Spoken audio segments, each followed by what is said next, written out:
Alors, bonjour, bonsoir et bienvenue à tous. Je m'appelle Chantal Genova. Je fais part de l'équipe d'Adopt for Life. Alors, bienvenue à notre webinaire ce soir du trauma à la résilience, intervention à favoriser en milieu familial d'accueil et d'adoption. Cette présentation se veut une source d'inspiration pour les familles afin de confirmer et de valider les attitudes et stratégies qu'elles mettent déjà en place et offrir de nouvelles idées pour mieux aider les enfants placés à développer leur pleine résilience. Alors, on va laisser à peu près une demi-heure après la présentation pour adresser vos commentaires et vos questions que vous pouvez laisser dans le chat. Je veux vous dire qu'on présente en direct sur notre page communale de Facebook. Alors, quand vous mettez vos commentaires ou vos questions, soyez certains de ne pas indiquer des renseignements personnels, car cela sera accessible au public. Alors, merci. Alors, avant que je fasse les introductions, un petit mot à propos de Adopt for Life pour ceux qui regardent et qui ne nous connaissent pas. C'est l'Association ontarienne pour les parents adoptifs, les parents proches, les dispensateurs de soins et les personnes ayant la garde d'enfants, une communauté de gens ayant une expérience personnelle de l'adoption. Nous offrons du soutien en personne, virtuellement à l'instant, des services de jumelage avec un mentor ou un accompagnateur, des groupes de soutien et des communautés sociales en ligne. Il va y avoir plus de renseignements à la fin de la présentation si vous êtes intéressé à vous inscrire. Alors maintenant, je fais les introductions. Notre modératrice, Maude Champagne, elle est étudiante au doctorat en neurosciences à l'Université Queen's. Travailleuse sociale et psychothérapeute, elle a sa pratique privée à Center for Attachment and Trauma Therapy. Elle a complété son MSW avec une thèse sur l'expérience des parents élevant des enfants atteints du TSAF, TSAF et du trauma complexe. Elle était aussi membre du comité de santé mentale d'Adopt for Life en tant que professionnelle et parent adoptif. Alors, merci Maud d'être ici ce soir. Et Dr. Delphine Colin-Vézina, directrice du Centre de recherche sur l'enfance et la famille de l'Université McGill, psychologue clinicienne et professeure titulaire à l'École de travail social de McGill. Elle est également membre associée du département de pédiatrie, où elle est titulaire de la chaire Nicolas Stenmetz et Gilles Julien, de pédiatrie sociale communautaire. Sa carrière de chercheuse est menée en étroite collaboration avec les milieux de pratique et de développement des politiques sociales et se caractérise par des stratégies de transfert de connaissances multiples et percutantes. Son programme de recherche vise à mieux comprendre l'impact des événements traumatiques sur les enfants et les jeunes, ainsi que leur expérience des services qui leur sont destinés.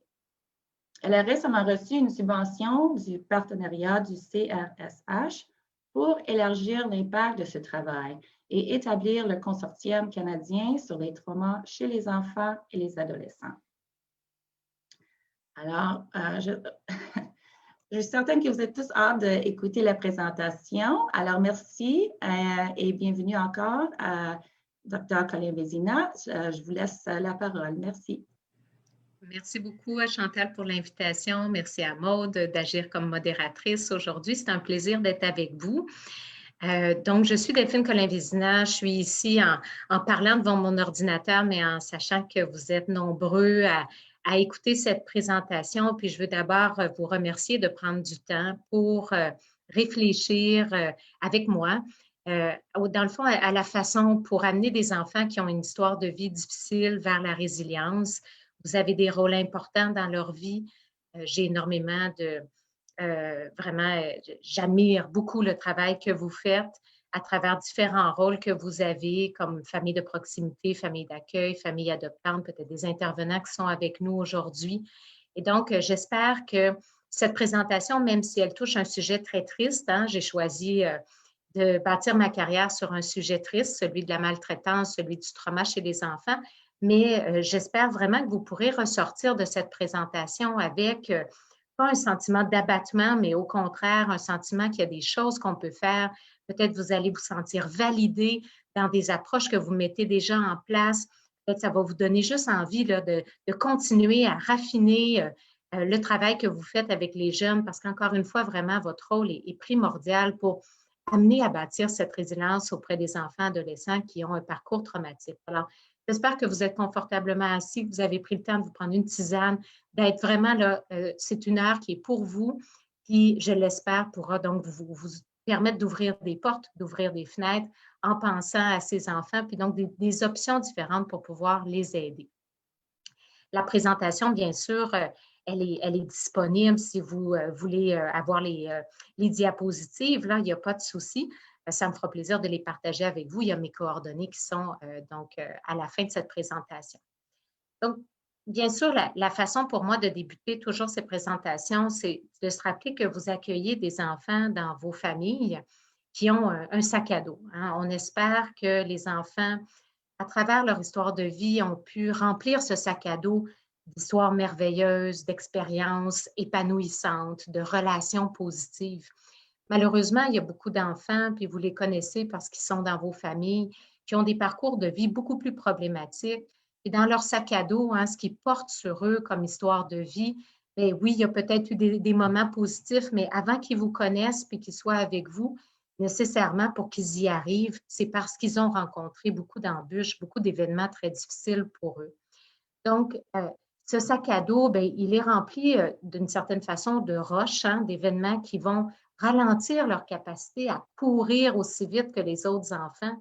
C'est un peu mon analogie pour dire que lorsqu'on porte un sac à dos comme ça, comme enfant, bien, on essaie d'avancer aussi bien, on essaie de fonctionner aussi bien dans la famille, on essaie de fonctionner aussi bien à l'école, mais on part un peu avec un certain handicap invisible, hein, parce que, bien sûr, on ne le voit pas, hein, ce sac à dos rempli d'événements traumatiques et des séquelles que ça va laisser, mais je suis certaine que vous pouvez penser à vos enfants qui sont avec vous comme étant, dans le fond, ces enfants, comme dans l'image ici, hein, qui portent quelque chose en eux qui est beaucoup trop lourd pour leur capacité. Puis, on a besoin finalement de bâtir vraiment un filet de sécurité auprès de ses enfants pour l'aider à porter ce sac pour qu'il ne soit pas seul, pour l'aider aussi à ce qu'on puisse peut-être regarder ce qu'il y a dans le sac à dos avec lui, pouvoir l'aider à se départir de certaines des roches qui malheureusement ont fait partie de sa vie. Alors, cette image du sac à dos, bien, dans le fond, c'est celle que j'espère que vous pouvez amener avec vous parce que finalement, ce qu'on espère, c'est trouver des façons pour aider à ce que ce sac à dos devienne moins lourd pour les enfants et qu'ils puissent recommencer à courir de la façon, dans le fond, la plus optimale plutôt que d'avoir ce frein si important à leur développement. Une façon, dans le fond, un terme qu'on va utiliser, puis dans le fond, je me permets de vous le présenter parce qu'on en entend beaucoup parler, puis peut-être que avec les intervenants avec qui vous avez une interface, peut-être avec d'autres formations que vous avez vues, vous avez peut-être vu passer le terme trauma complexe. Puis, je voulais vous le présenter ici parce que peut-être ça peut vous donner un mot pour aider à comprendre finalement quel est dans le fond, quelle est cette réalité des enfants qui ont vécu des embûches vraiment importantes, plusieurs événements traumatiques dans leur vie. Dans le fond, on va parler d'un trauma complexe. Ce mot-là, complexe, il vient en fait de la complexité des événements de vie que les enfants vont vivre. C'est souvent des événements qui vont vraiment avoir lieu dans des relations significatives, hein, pour l'enfant. C'est d'autres êtres humains qui peut-être leur ont offert des fois de l'amour, des fois de l'attention, mais aussi des fois, malheureusement, de la maltraitance, de la négligence, de l'abandon, différentes expositions à de la violence. Et donc, les personnes qui devaient en prendre soin, malheureusement, ont aussi trahi la confiance de ces enfants. Alors, quand on parle du trauma complexe, c'est ce qu'on veut dire, hein. On veut dire que c'est des traumas relationnels. Ce n'est pas juste d'être au mauvais endroit au mauvais moment, comme un accident d'auto. Ce n'est pas juste la faute à malchance. C'est vraiment dans des relations interpersonnelles qui sont très significatives pour l'enfant. On utilise aussi ce terme trauma complexe pour parler des événements de vie qui, malheureusement, ont teinté beaucoup de temps dans la vie des enfants. on ne veut pas parler ici d'un événement unique. Puis malheureusement, les enfants que vous avez avec vous, souvent, c'est parce qu'ils ont vécu des événements chroniques. Hein. Ils ont vécu des choses qui n'ont pas été juste ponctuelles puis facilement réglées. Au contraire, c'est parce que, dans le fond, les parents peut-être ou les autres donneurs de soins avant que vous soyez dans la vie de ces enfants n'ont pas réussi à briser un cycle, hein, puis à pouvoir vraiment arrêter la violence et la maltraitance. Donc, pour les enfants, ce que ça veut dire, c'est qu'ils ont eu des périodes de leur vie où ils étaient un peu comme en train de marcher sur un terrain miné. Hein. Donc, ce n'est pas que tous les jours, il y avait de la violence ou tous les jours de la maltraitance, mais tous les jours, il y avait peut-être un potentiel qui a une certaine exposition à des traumas. Et donc, c'est comme marcher sur un terrain. Il y a quelques bombes qui sont cachées, mais on ne sait pas quand est-ce qu'on va marcher sur une. Alors, tous les jours, on est un peu en état d'hypervigilance. Tous les jours, on se sent menacé. C'est malheureusement cette menace à l'intégrité, cette menace à la sécurité qui caractérise beaucoup le trauma complexe. Le troisième élément concerne le fait qu'il va y avoir, parmi peut-être plusieurs choses qui se passent dans la vie des enfants, vraiment une notion de tort direct qui va être menée envers cet enfant en particulier, que ce soit sous la forme de maltraitance, hein, d'abandon, de négligence. Il va y avoir des gestes qui vont être posés qui, malheureusement, vont porter intégrité au bien-être de l'enfant. Et le dernier, c'est que ça va arriver dans des périodes sensibles de la vie. Bien sûr, on entend souvent, hein, tout se joue avant 6 ans. Ce n'est pas tout à fait vrai, bien sûr, mais il y a beaucoup de choses qui se jouent avant 6 ans. On se construit comme être humain, on construit notre capacité à établir des liens avec les autres. On se construit comme personne qui réfléchit, nos capacités sociales. Et donc, bien sûr, si les traumatismes arrivent très tôt dans la vie d'un enfant, ils sont plus susceptibles d'avoir un impact dans leur vie. Mais on comprend de plus en plus que les traumatismes qui arrivent aussi à l'adolescence, qui est une période de grande déstabilisation, en biologique surtout, une grande transformation, c'est aussi un moment où les traumatismes qui sont vécus à l'adolescence peuvent avoir un impact aussi particulièrement fort dans le fil de la vie, parce qu'on est en déséquilibre, hein, on cherche notre identité, on est en train de peut-être développer notre sexualité ou notre intimité. Et donc, pour toutes ces raisons-là, les traumatismes vont venir vraiment nous bousculer dans notre développement. Alors, le trauma complexe, comme vous voyez, c'est des événements qui sont particulièrement problématiques dans la vie des enfants. Et pour cette raison, les séquelles que ça va laisser, l'empreinte que ça va laisser chez ces enfants va être particulièrement grande.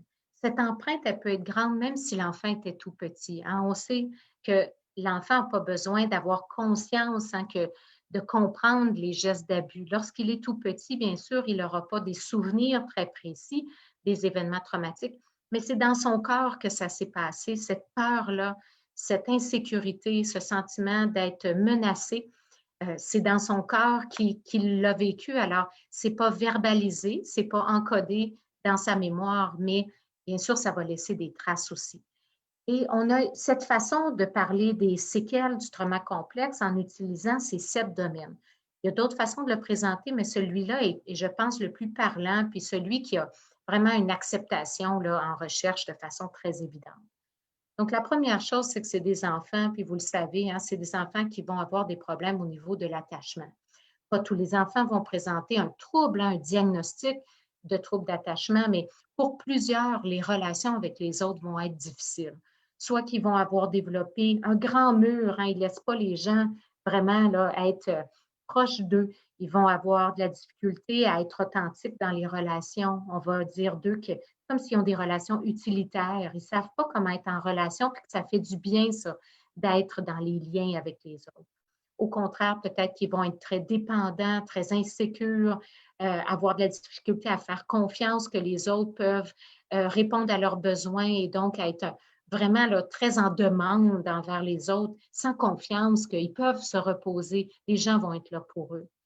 C'est des enfants qui peuvent être aussi très désorganisés dans leurs relations parce que malheureusement, dans les abus et la maltraitance, mais il y a eu des moments où la personne qu'ils aimaient, c'est aussi la personne qui leur a fait peur.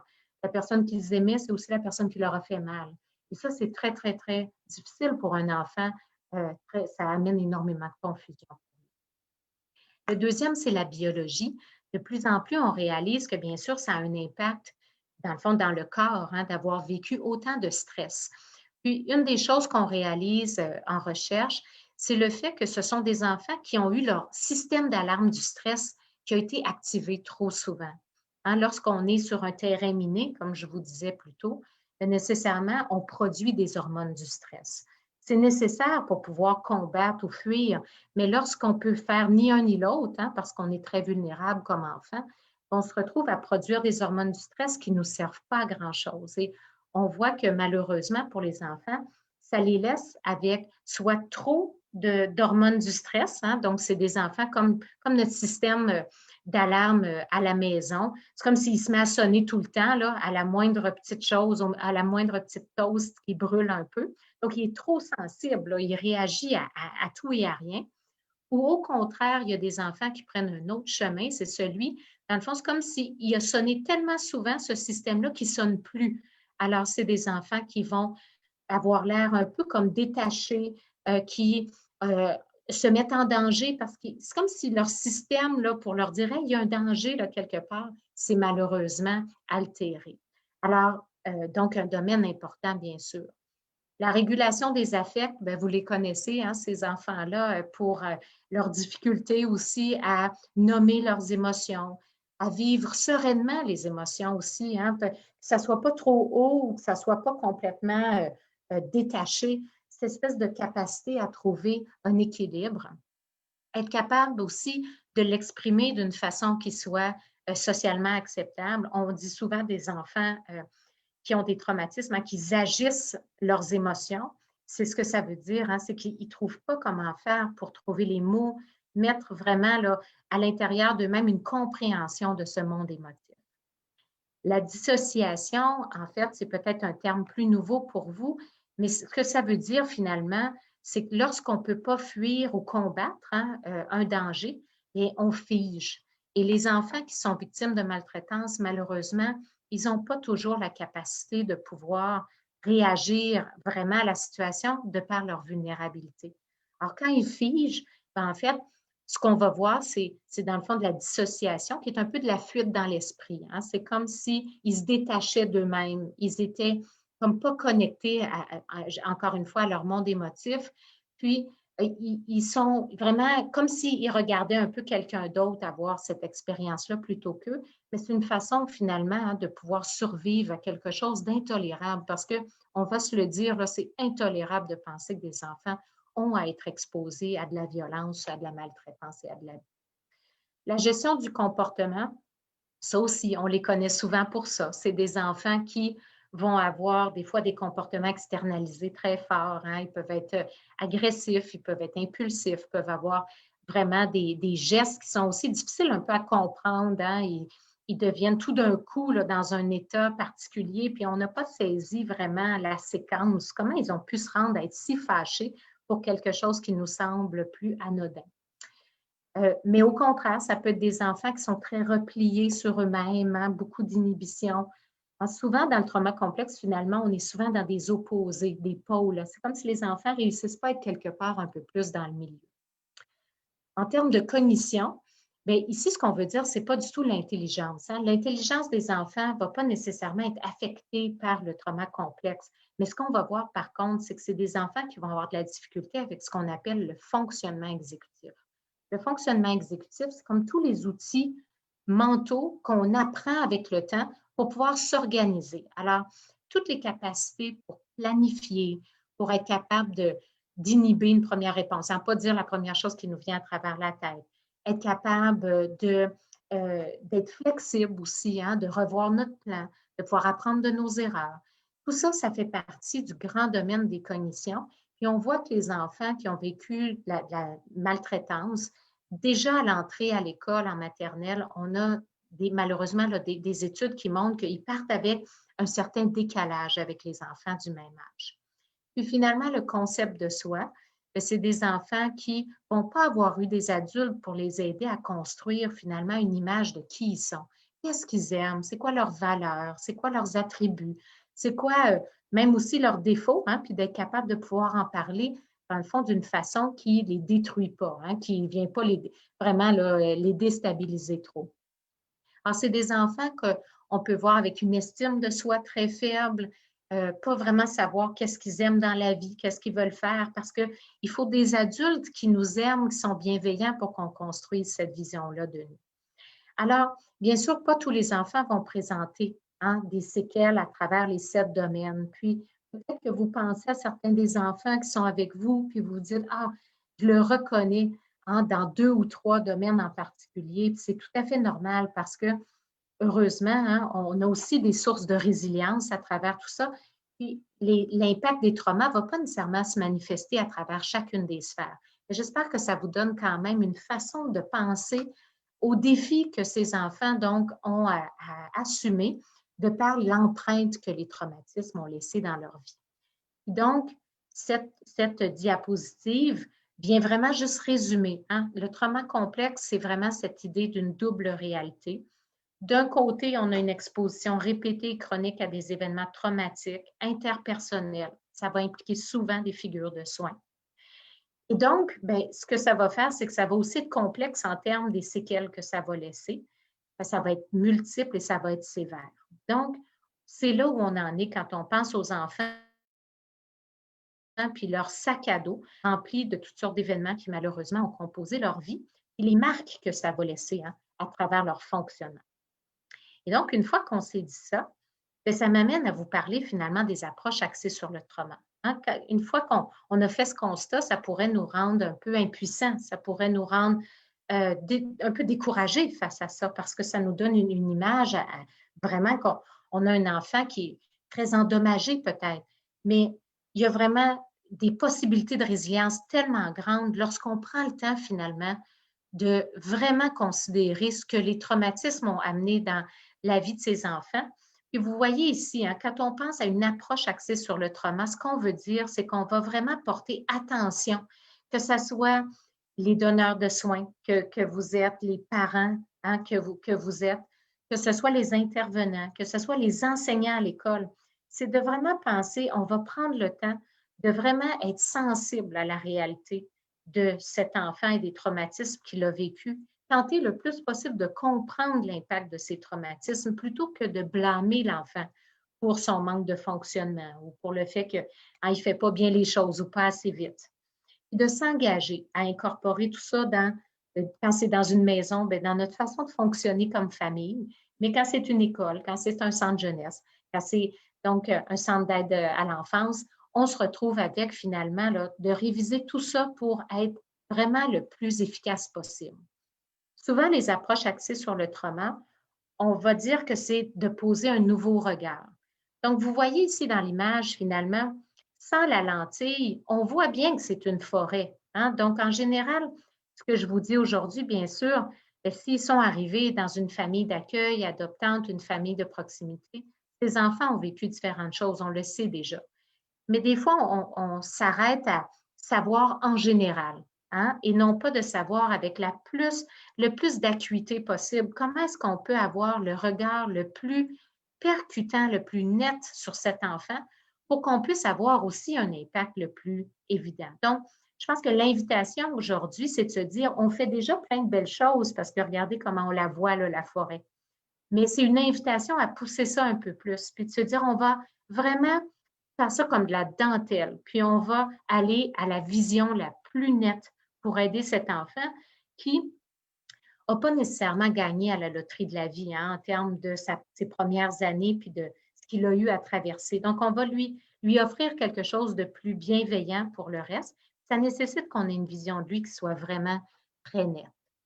Une autre façon de le dire, peut-être de façon un peu plus concrète, c'est de se dire que ce nouveau regard, finalement, il va viser 2 choses. Il va viser d'abord à se centrer sur les besoins de l'enfant, puis porter moins attention au comportement. Bien sûr, les images que je mets ici, là, il n'y a rien d'agréable ici. Puis tous les adultes qu'on est, là, on réagit à un enfant qui se bagarre, qui fait une crise, qui hurle, qui dit des gros mots, qui est impoli. Tout ça, là, vraiment, c'est très, très difficile à tolérer.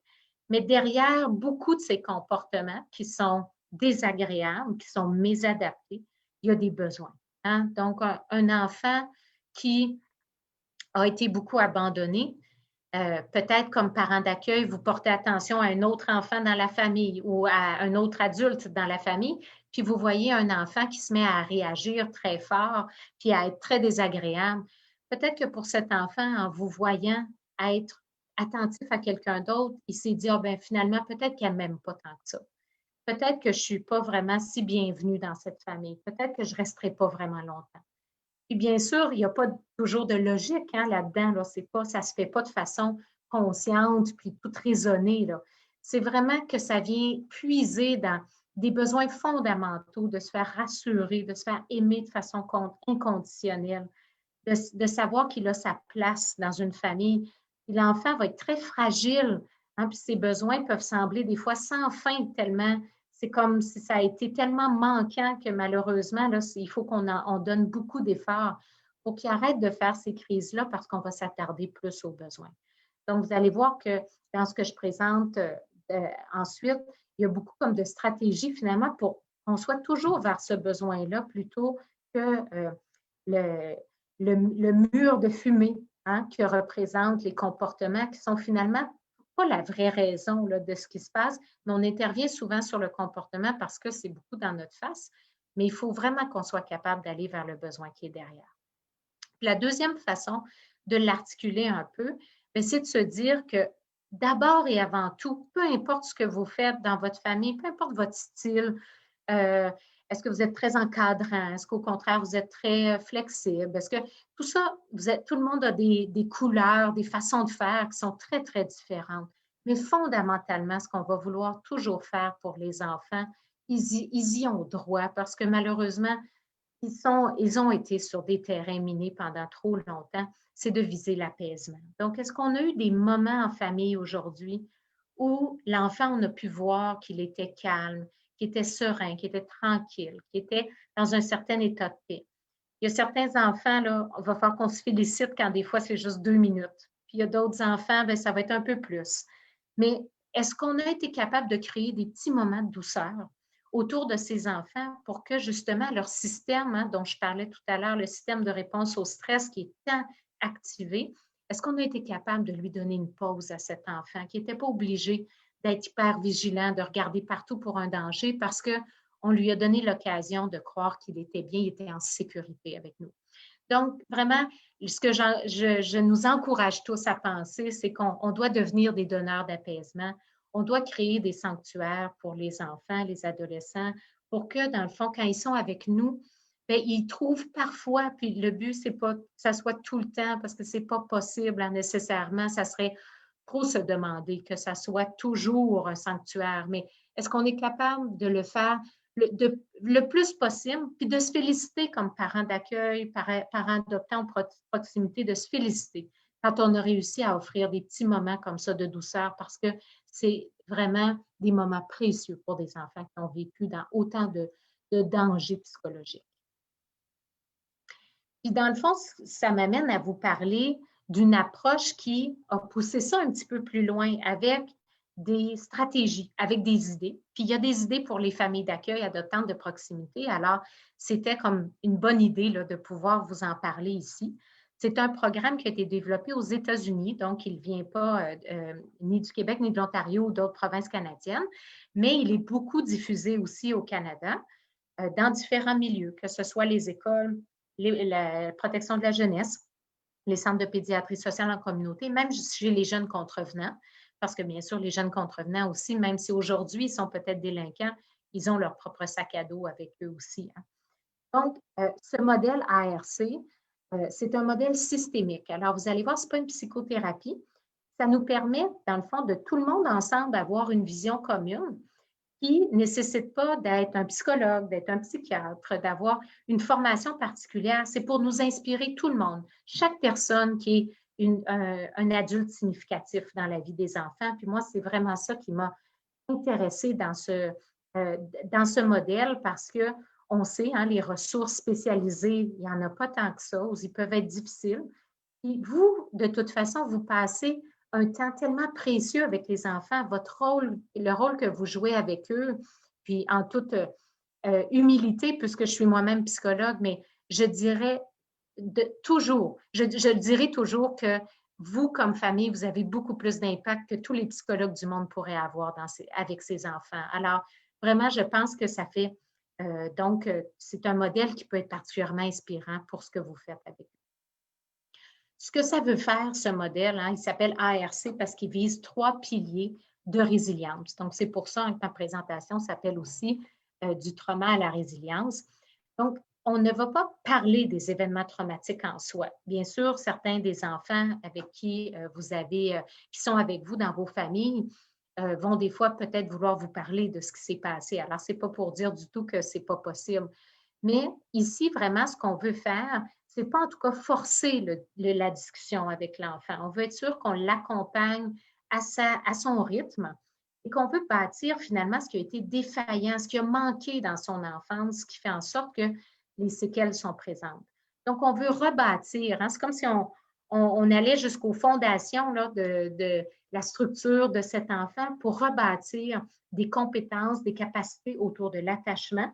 Donc, la capacité à croire que les relations humaines peuvent être bonnes, peuvent être douces, peuvent être sans violence, faire confiance aux gens, faire confiance à soi-même dans les relations.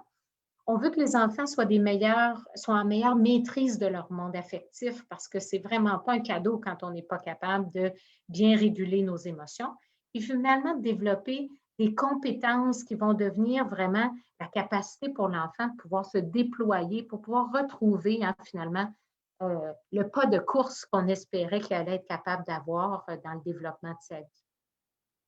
Donc, ces 3 grands piliers vont finalement se représenter avec la maison. La maison, finalement, reprend les 3 piliers que je viens de vous présenter, attachement, régulation et compétences, que vous trouvez à gauche, mais va, dans le fond, nous amener une structure. Et aujourd'hui, on va parler de certaines de ces cibles d'intervention parce qu'elles sont particulièrement importantes dans le contexte d'une famille. Alors, on va parler du sous-sol. Le sous-sol, c'est comme les conditions gagnantes pour que les choses puissent bien se passer pour cet enfant. On lui a donné les conditions pour que, dans le fond, il puisse s'apaiser et qu'il puisse, dans le fond, avancer. Donc, on va regarder ensemble l'engagement, l'éducation, routine et rythme. Puis, on va regarder ensemble toutes les cibles d'intervention qui sont liées à l'attachement, gestion des affects des donneurs de soins, ajustement empathique, syntonie et réponse efficace. Donc, 3 cibles qui finalement sont des portes et des fenêtres, comme je disais, qui j'espère pourront vous donner des idées sur des choses à faire. Les autres, donc l'identification et la modulation des émotions, tout comme le travail avec les fonctions exécutives, le développement de soi et l'identité, toutes les compétences autour des liens relationnels vont parfois être travaillées peut-être avec les intervenants. Puis on a des exemples des fois de milieux où les intervenants utilisent aussi le modèle ARC, puis la famille d'accueil utilise le modèle ARC, ce qui fait qu'on est comme un peu tout le monde en train de travailler à bâtir cette maison.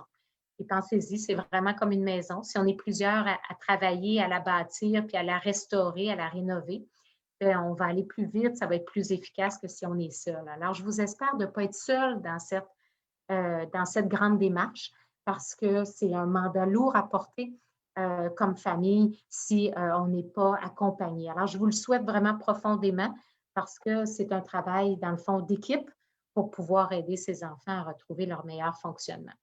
Alors, je vous proposais qu'on regarde finalement engagement, éducation, routine et rythme, et vous allez voir qu'il y a quand même peut-être des stratégies concrètes aussi à réfléchir à travers tout ça.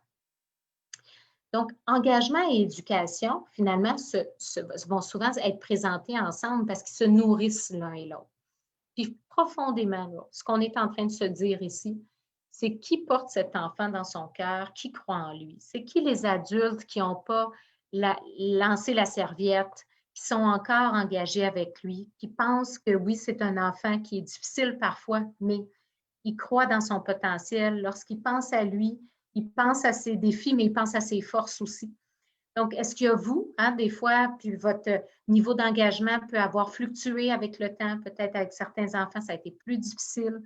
On sait que des fois, des projets de famille d'accueil ce qu'on va dire, va échouer, mais en fait, c'est parce qu'il y a eu un moment où là, il y a quelque chose, il y a un décalage entre ce que la famille est capable d'offrir, les besoins de cet enfant. Puis, il y a on espère arriver, nous, comme intervenants, à un moment où l'engagement est encore présent. Là. Il ne s'est pas passé des choses trop graves, il n'y a pas eu trop de moments difficiles où on peut, dans le fond, nourrir la flamme. Puis, si vous pensez aux enfants que vous avez avec vous dans votre famille, bien, vous, votre engagement, il est où aujourd'hui? Il est où en comparaison à un peu avant? Où est-ce que vous espérez que cet engagement se rende? Puis, qui sont les autres adultes autour de cet enfant aussi qui ont un engagement? Est-ce que vous avez la chance, par exemple, qu'il y ait un enseignant qui a vraiment compris là, les besoins de cet enfant-là, qui a envie de s'investir? Est-ce que vous avez un bon lien avec l'intervenant qui permet, dans le fond, que justement, on est tous ensemble dans cet engagement pour aider l'enfant à évoluer? De la même façon, parallèlement, dans le fond, cet enfant aussi, il y a des personnes peut-être en qui il y a plus ou moins confiance. Ce n'est pas toujours parce qu'il y a des personnes plus qualifiées que d'autres. Hein. Les enfants ont leur histoire traumatique. Ça peut faire en sorte qu'ils sont plus à l'aise peut-être avec une femme, avec un homme, peut-être avec une personne plus jeune, une personne plus vieille, une personne très douce versus une personne très dynamique. Donc, il y a des choses qui ne sont pas de l'ordre du tout hein, de nos qualités comme personnes. Alors, de prendre le temps d'analyser, hein, c'est vrai que l'enfant qui est avec nous, pour tout de suite, c'est plus facile pour lui d'être en compagnie, disons, d'une personne qui représente à peu près telle facette de l'identité, puis d'accepter que pour tout de suite, c'est comme ça. Peut-être si on lui donne la chance dans le fond, de se déposer un petit peu puis d'avoir plus confiance, bien après ça, il va être capable d'aller vers des personnes qui ont un peu plus d'autres facettes d'identité. Les enfants ne peuvent pas être à l'aise, dans le fond, avec un ensemble de personnes qui représentent toutes sortes de caractéristiques. Des fois, bien, il y a des gens qui viennent rappeler des choses difficiles pour eux dans leur vie, et ils vont être moins à l'aise avec eux. Puis dans cette idée de l'histoire de vie, puis je le sais que comme famille d'accueil, famille adoptante, famille de proximité, on n'a pas toujours toute l'information hein, sur finalement le bagage avec lequel cet enfant arrive. Mais est-ce qu'on est capable le plus possible de, sans avoir les détails, sans avoir toutes les choses là, un peu vraiment très tristes là, de son histoire, mais si on sait qu'on est la troisième ou la quatrième famille d'accueil, ben on le sait que cet enfant-là arrive avec un sentiment peut-être que des fois, il a cru, puis ben, malheureusement, ça a échoué, puis peut-être qu'il s'est senti vraiment abandonné. Est-ce que ça a été dur? Est-ce que lui aurait voulu rester, mais l'ancienne famille n'a pas voulu? Donc, il y a des choses qu'on sait quand même de son histoire. Est-ce qu'on est capable de prendre ça en considération? Puis, bien sûr, de se dire, mais comment alors ça se répercute dans son fonctionnement actuel? Si un enfant a vécu beaucoup de moments où, malheureusement, il y a eu des familles d'accueil, puis ça n'a pas fonctionné, il arrive avec vous, bien, ça va lui prendre un certain temps avant d'avoir confiance que peut-être cette fois-ci, hein, ça va marcher, que cette fois-ci, là, vraiment, ça va être un vrai projet de vie pour lui. Puis, son expérience passée lui a appris que ce n'est pas toujours sûr. Alors, même si on lui dit 50 fois par jour, il y a un moment où il faut que, dans le fond, hein, le temps passe, puis qu'on soit encore là, puis qu'on lui fasse la preuve. Alors, donc, de se demander comment ça se répercute, de comprendre c'est quoi les besoins de cet enfant qui sont derrière, hein? Se dire, ben, peut-être avec l'histoire de vie de cet enfant, peut-être qu'il va être très sensible au moment où il est laissé seul. Peut-être qu'il va être très sensible lorsqu'on hausse la voix. Peut-être qu'il va être très sensible si on a on s'occupe des autres enfants dans la famille, hein, de prendre le temps de se dire, derrière ça, c'est un enfant qui a été malmené, puis c'est sûr que ça aura des répercussions sur lui. Puis, ces réflexions-là, bien, dans le fond, tant mieux si vous êtes capable de faire un cercle un peu autour de cet enfant, parce que plus on est de perspective, on a des petits bouts, c'est comme faire une mosaïque, hein? On est capable de pouvoir amener chacun des petits morceaux, puis ça finit par faire un collage magnifique. Est-ce qu'on est capable finalement là, de se mettre ensemble et pouvoir partager pour le bien de cet enfant, dans le fond, les informations qu'on a pour le voir le plus clairement possible, encore une fois. Puis ça nous amène au dernier élément qui est dans le sous-sol, qui est routine et rythme. Bien sûr, c'est vraiment un principe directeur là, qui est vraiment fondamental. Ce n'est pas pour rien qu'il est dans le sous-sol, parce que c'est ça qui va permettre que les autres, dans le fond, objectifs d'intervention vont pouvoir se mener. La routine et les rythmes, c'est ce qui permet à l'enfant d'être apaisé, hein, de cette notion de sanctuaire. Dans le fond, il n'y a pas vraiment un sanctuaire sans qu'il y ait une routine, ce qui ne veut pas dire qu'elle se ressemble d'une famille à l'autre du tout. Mais est-ce qu'on a pris le temps de se demander si, dans le fond, chacun des enfants qui est avec nous dans la famille, on s'ajuste à ses besoins. Est-ce qu'on reconnaît les particularités? D'accepter que ce n'est pas un chemin continu, hein? C'est pas nécessairement là, toujours un pas à la fois, parce qu'il y a des allers-retours, il y a des semaines où ça va mieux. Peut-être que l'enfant revient d'une visite supervisée, ça a été difficile pour lui. Peut-être qu'il va passer à la cour, puis il ne sait pas s'il va rester avec vous. Là, tout ça, là, ça vient vraiment altérer sa capacité à bien fonctionner. Donc, il ne faut pas penser que ça va être un chemin continu là, qui est toujours parfait dans la routine. De se dire que chaque enfant a besoin d'un plan ajusté, ça peut sembler une grosse montagne au début parce qu'on se dit, mais si vous avez 3 ou 4 enfants peut-être à vous occuper, bien, c'est sûr que c'est plus facile si tout le monde est au même niveau, hein, comme on va faire toutes les choses pareilles. Mais en même temps, si on pense aux besoins des enfants, puis c'est sûr que de pouvoir ajuster un peu, hein, pour chacun, pour que ça représente davantage une réponse à leurs besoins, peut-être que ça va permettre, sur le coup, c'est un peu exigeant, mais peut-être qu'après coup, ça va permettre qu'il y ait moins de crises, qu'il y ait moins de difficultés, qu'il y ait moins, dans le fond, que ce soit un enfant qui puisse plus rapidement se réadapter face à ce qui s'est passé pour lui dans sa vie. Donc, bien sûr, quand on dit un plan pour chacun, bien, il faut que ça reste quand même cohérent avec vos valeurs, avec votre façon d'être dans vos familles. C'est pour ça que la créativité, c'est juste de dire, c'est important de sortir un peu des sentiers battus, accepter un peu de changer nos propres routines des fois, hein, réviser un peu nos valeurs. L'exemple peut-être le plus marquant pour moi, c'est quand dans des familles, bien, le moment du souper, disons, c'est un moment là, où il n'y a plus rien qui marche, la chicane prend, là, tout est difficile. C'est difficile pour une famille d'accepter que peut-être pour un moment, bien, on ne pourra pas manger tout le monde en même temps. Ce n'est pas possible parce que c'est vraiment trop lourd, on n'y arrive pas, il y a quelque chose, là, il y a une dynamique, ça finit toujours en chicane. Donc, est-ce qu'on se donne le droit des fois de se dire, oui, c'est ça nous, on veut manger tout le monde en famille, le souper, c'est important, mais pour tout de suite, il faut qu'on trouve des solutions parce que ça ne marche pas, puis on fait juste finir nos journées, tout le monde épuisé, tout le monde fâché. Alors, c'est ça, dans le fond, cette notion de sortir des sentiers battus. Est-ce qu'on est capable de juste mettre de côté nos valeurs puis se dire, bien, c'est quoi quand même la meilleure solution que je pourrais prendre aujourd'hui pour aider mon harmonie familiale? De doser entre, bien sûr, des routines qui vont être imposées par les parents. C'est correct hein, que les parents soient les capitaines du navire. C'est rassurant pour les enfants de savoir qu'ils peuvent se déposer sur des adultes qui savent où ils s'en vont. Là. Puis c'est eux qui sont à la barre là, de ce gros bateau là, qui est la famille d'accueil, par exemple. Mais ils ont aussi besoin que leur voix soit entendue. C'est des enfants qui n'ont pas eu beaucoup de droits de parole. C'est des enfants qui ont été souvent dénigrés, souvent mis de côté. Puis, en réaction à ça, bien, des fois, c'est des enfants qui vont chercher beaucoup le contrôle. Hein? C'est comme ça qu'on va le mentionner, qu'ils cherchent le contrôle, ils cherchent à tout décider. Mais ce qu'ils essaient là-dedans, hein, c'est d'avoir une place un peu au chapitre, hein, de pouvoir être entendus. Alors, est-ce qu'on est capable d'avoir un équilibre finalement entre ce que nous, on va imposer comme famille parce que c'est important, mais aussi laisser une certaine marge de liberté aussi pour les enfants selon leur âge, selon leur capacité, parce que sinon, bien, ils vont chercher leur contrôle d'une autre façon. Et ça, on ne veut pas ça. Et finalement, les rituels. Qu'est-ce qu'il y a comme rituel dans votre famille? Hein? Dans le fond, qu'est-ce qu'on fait dans notre famille qui fait en sorte qu'on a des moments de plaisir, qu'on a des moments où on est ensemble, que ça fait notre couleur, ça fait notre façon d'être.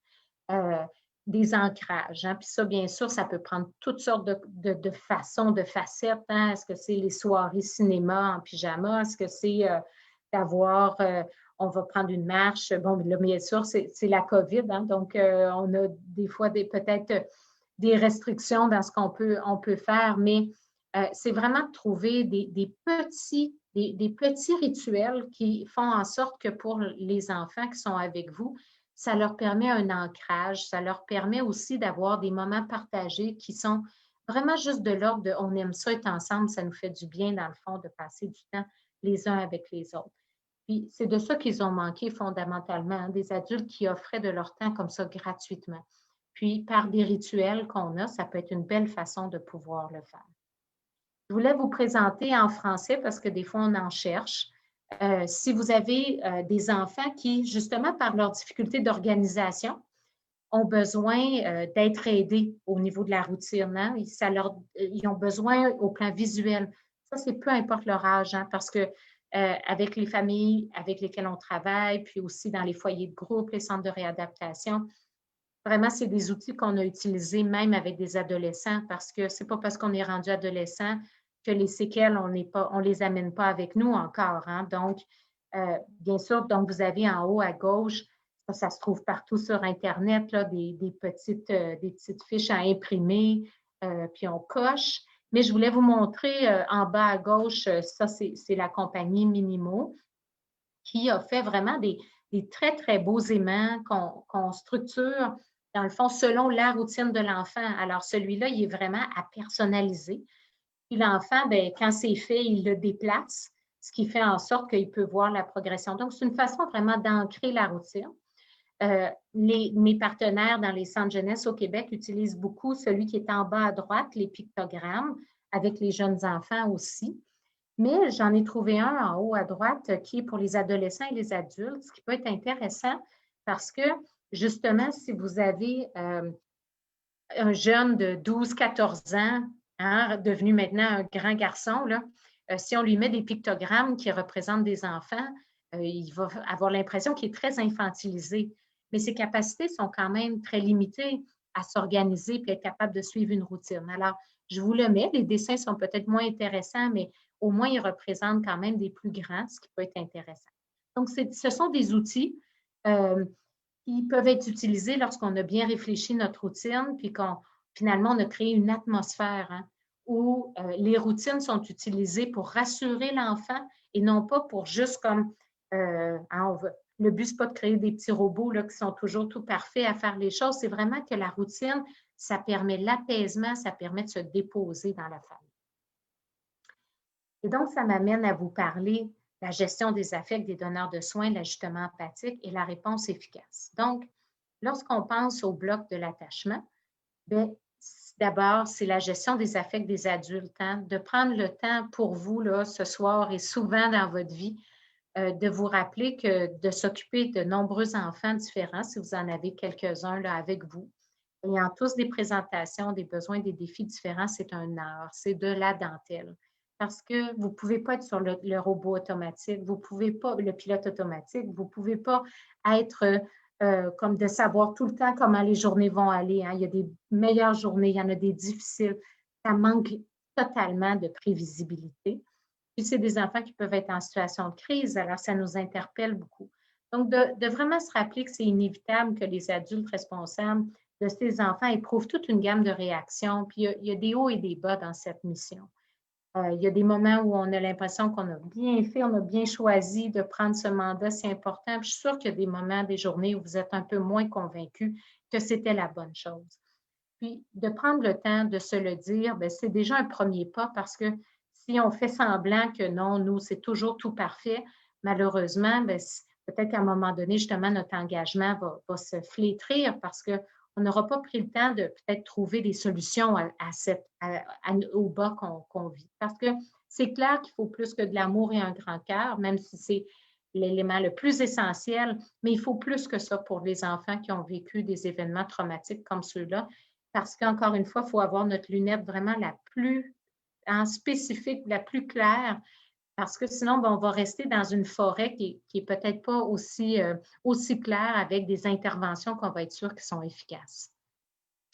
Puis dans le fond, ça m'amène tout simplement à vous refléter peut-être une grande question pour vous à amener avec vous à la suite de cette présentation, c'est de vous dire, mais finalement, quand est-ce que je me sens compétent, moi, comme parent d'accueil adoptant ou de proximité? J'ai l'impression que j'ai bien rempli ce rôle-là. Puis, ce que je vous espère, c'est que ça ne repose pas juste sur le fait que l'enfant fasse des bonnes choses, hein, que ça ne soit pas toujours juste que l'enfant s'améliore. Parce que sinon, ce que ça veut dire, c'est que lorsque ça stagne un peu, lorsqu'il ne s'améliore pas là, comme on espère, ou même il recule parce que l'on pensait qu'on avait avancé, puis non, malheureusement, il régresse dans ses compétences, mais vous n'allez pas vous sentir compétent, vous non plus. Alors, j'espère vraiment que vous avez la capacité de vous féliciter quand il y a un rituel qui a été mis en place dans la famille, puis ça s'est bien passé. Vous avez passé un beau 15 minutes ensemble, puis de vous féliciter pour ce moment-là, de ne pas attendre des choses flamboyantes. Qu'un enfant soit tout d'un coup capable d'aller à l'école tous les jours de la semaine alors qu'il n'était pas scolarisé. Prenez le temps de célébrer des petites victoires. Prenez le temps de vous sentir compétent puis content là, de ce travail que vous avez fait à travers plein de petites marches parce que sinon, vraiment, c'est un travail trop lourd et pour vous, puis pour les enfants aussi, bien sûr. Ils ne peuvent pas s'améliorer toujours à la vitesse à laquelle on espère. Ce que ça veut dire quand on pense à la gestion des affects des adultes, c'est qu'il va falloir vraiment qu'on prenne soin de soi, que ce soit par différentes activités qu'on a, que ce soit 2 minutes, 5 minutes, là, le temps qu'on a. Malheureusement, on manque de temps quand on s'occupe d'enfants comme ça avec beaucoup de besoins. On cumule plusieurs rôles, mais est-ce qu'on est capable quand même de pouvoir prendre soin de soi à différents degrés, peut-être avoir des services de répit, avoir de l'aide, du soutien qui est là dans notre entourage, puis de vraiment pas hésiter à aller vers de l'aide plus professionnelle quand il y a des moments qui sont peut-être rendus trop difficiles pour vous. Ce n'est pas parce qu'on est un aidant qu'on ne peut pas être du côté des aidés aussi. Et donc, de s'assurer que quand on est rendu au maximum là, de notre, on se sent plus bien, puis qu'il y a quelque chose qui ne va pas, il y a des personnes qui sont là pour vous soutenir, puis de vraiment aller chercher l'aide lorsque c'est nécessaire. Lorsqu'on pense à l'ajustement empathique, ça fait vraiment le lien directement. Quand on est capable de se réguler, nous, qu'on est capable de comme prendre un recul, là, un pas de recul, puis quand on est trop fâché, là, de respirer, aller prendre, peut-être aller dehors 5 minutes, prendre l'air. C'est parce qu'on espère qu'on est capable de revenir puis d'être plus disponible pour l'enfant. Ça va arriver souvent quand il a mal agi, quand il y a eu des comportements problématiques. Parce que le but ici, finalement, c'est qu'on soit, nous, en capacité d'interpréter les besoins qui sont derrière les comportements. Est-ce qu'on est capable de se mettre notre chapeau puis notre déguisement de détective pour se dire, finalement, bien, qu'est-ce qui se passe pour cet enfant-là? Disons que toute la semaine, ça s'est bien passé pour aller à l'école. Puis là, on arrive lundi matin de la semaine d'après, il ne veut rien savoir, il lance ses vêtements, il nous crie après, il n'y a rien qui marche dans la famille. Oui, c'est très désagréable comme comportement, mais est-ce qu'on prend le temps de se dire, mais qu'est-ce qu'il y a de différent aujourd'hui de la semaine passée? Pourquoi la semaine passée, ça fonctionnait et que ça ne marche plus aujourd'hui? Dans le fond, il y a sûrement une raison, il y a quelque chose, il y a un stresseur quelconque. Souvent, on va finir par le trouver. Bien sûr, ça se peut peut-être qu'il n'a pas assez dormi, ça peut être des choses aussi basiques que ça, mais des fois, ça peut être plus gros, ça peut être vraiment malheureusement plus compliqué. Alors, est-ce qu'on est capable de chercher c'est quoi qu'il y a comme fonction derrière le comportement? Qu'est-ce qu'il y a comme besoin? C'est quoi les déclencheurs qui amènent une réaction de danger? Ça ne veut pas dire que c'est logique, encore une fois. Ça ne veut pas dire que c'est ancré dans vraiment la réalité. Mais l'enfant, c'est comme ça qu'il l'a perçu. Et les enfants traumatisés, ils ont des antennes très, très, très, très sensibles. Ils les amènent des fois à ressentir peut-être que vous alliez un peu moins bien ce matin-là, mais pas beaucoup, là, mais juste un petit peu. Il y avait eu un peu une querelle avec votre conjoint. Bien, cet enfant-là, lui, est capable de le sentir là, sûrement là, à 100 lieues à la ronde parce que les enfants maltraités, bien, c'est une des caractéristiques. Il a fallu qu'ils soient très vigilants pour essayer de voir sont où les bombes là, qui sont cachées sur mon terrain. Alors donc, d'y aller vraiment avec cette posture-là. Puis je vous montre 2 infographies que je trouve intéressantes pour venir illustrer ça. Finalement, l'idée, c'est que oui, le comportement, mais il y a quelque chose qui est communiqué derrière. Quand on s'attarde juste au comportement, finalement, on oublie que c'est juste la pointe du iceberg. Il y a plusieurs domaines, plusieurs comme problèmes d'autorégulation qui sont présents. Et malheureusement, on est trop souvent dans le bateau que vous voyez ici. On reste comme juste avec une vision, c'est juste le comportement. Dans ces cas-là, bien, voici la description. Certaines personnes ne voient que la mauvaise conduite. Ils utilisent les récompenses et les punitions pour essayer d'obtenir satisfaction. Cela ne règle pas les raisons sous-jacentes au comportement parce que finalement, on n'a pas plus compris pourquoi l'enfant était comme ça. Alors, on espère que les adultes ils vont accepter de mettre leurs habits de plongeur ils vont aller dans le sous-marin. Puis ce sous-marin, dans le fond, c'est de se dire qu'on va plutôt prendre une posture que les comportements des enfants sont induits par le stress. Alors, les détectives du stress redéfinissent le comportement d'un enfant comme étant un comportement lié au stress. Ils essayent d'identifier et de réduire les éléments, les facteurs de stress, tout en enseignant à l'enfant les compétences pour y répondre. Bien sûr, on ne veut pas juste observer comme ça, on veut aussi que l'enfant, progressivement, il devienne de plus en plus compétent à travers toutes ces sphères-là. Une autre façon de le voir, c'est à travers donc cette infographie qui nous dit, dans le fond, qui nous invite à être un peu moins comme les gens de gauche, puis un peu plus comme les gens de droite. Puis de se rappeler que les enfants réussissent bien s'ils le peuvent. Malheureusement, on est souvent dans une vision un peu à gauche. Si l'enfant n'agit pas comme il faut, c'est parce qu'il ne veut pas. Dans le fond, c'est un geste intentionnel. On va penser que, dans le fond, il est entêté, il est défiant, il veut de l'attention, il est paresseux. Puis on va avoir toutes sortes d'étiquettes pour, dans le fond, juger le comportement de l'enfant. Puis on va encore retrouver nos carottes et nos bâtons, puisqu'on se dit, je vais donner des récompenses quand ça va bien, puis des punitions quand ça ne va pas bien. Mais l'enfant, lui, il y a beaucoup de choses qui agissent qui ne sont pas logiques. Ce n'est pas parce qu'il veut mal faire, c'est parce qu'il ne peut pas. Et donc, on est plutôt à droite dans cette situation de curiosité, comme l'exemple que je vous donnais avec le lundi matin qui ne fonctionne pas, mais ça fonctionnait la semaine passée. Pourquoi? Qu'est-ce qui se passe? C'est quoi les stresseurs finalement qui sont présents dans la vie de l'enfant? C'est quoi le manque de compétences que l'enfant a par son histoire de vie qui fait en sorte qu'il n'est pas capable aujourd'hui de faire bien les choses? Puis, qu'est-ce que nous, on va faire pour pouvoir l'aider? Des fois, on trouvera les barrières, des fois, on ne les trouvera pas, mais peu importe, l'enfant va se sentir soutenu et renforcé du fait qu'il voit qu'un adulte essaie de trouver avec lui qu'est-ce qu'il a bien pu, qu'est-ce qui pourrait l'aider dans la situation. Et donc, ça m'amène au dernier élément, finalement, de ARC que je voulais vous présenter aujourd'hui, avant que je conclue avec comme une image. Finalement, c'est alors, si on ne fait pas les carottes et les bâtons, qu'est-ce qu'on fait? Parce que, bien sûr, on a dans nos familles, dans toutes les familles, un système un peu là, de récompense et de punition. Ça fait partie de notre façon de voir comment on peut encadrer le comportement. La première chose, c'est d'être sûr d'avoir des attentes réalistes avant tout, parce que si on veut avoir une réponse efficace, finalement, on veut être sûr qu'on prend vraiment les capacités de l'enfant là où elles sont. Puis, il y a souvent on va dire un décalage entre l'âge chronologique, le vrai âge, et l'âge développemental de l'enfant. Donc, le niveau vraiment où il est, au niveau social, au niveau affectif. Par exemple, on a déjà recommandé à des familles d'aider des enfants à s'organiser mieux pour la douche parce qu'ils avaient beau être des jeunes adolescents, ils partaient la douche puis ils n'allaient pas se laver. Alors donc, c'était problématique parce que les parents d'accueil pouvaient voir ça comme de la défiance, pouvaient voir ça comme de l'opposition. Mais en fait, pour réaliser que cet enfant-là n'avait jamais eu quelqu'un qui s'était vraiment occupé de lui pour son hygiène personnelle. Alors, on a proposé d'abord qu'il y ait des pictogrammes dans la douche pour que l'enfant sache vraiment qu'est-ce qui est attendu de lui. Ça peut avoir l'air un peu bizarre, mais il y a des enfants qui arrivent avec beaucoup de déficits. Mais aussi, on a aidé la famille d'accueil à comme avoir un rituel où ils vont ensemble préparer le pyjama, préparer il y a un petit panier avec les produits de soins que cet enfant a, de l'accompagner dans le fond jusqu'à la douche. Bien sûr, après ça, il est seul dans la douche, mais c'est comme si on ferait ça avec un plus jeune enfant.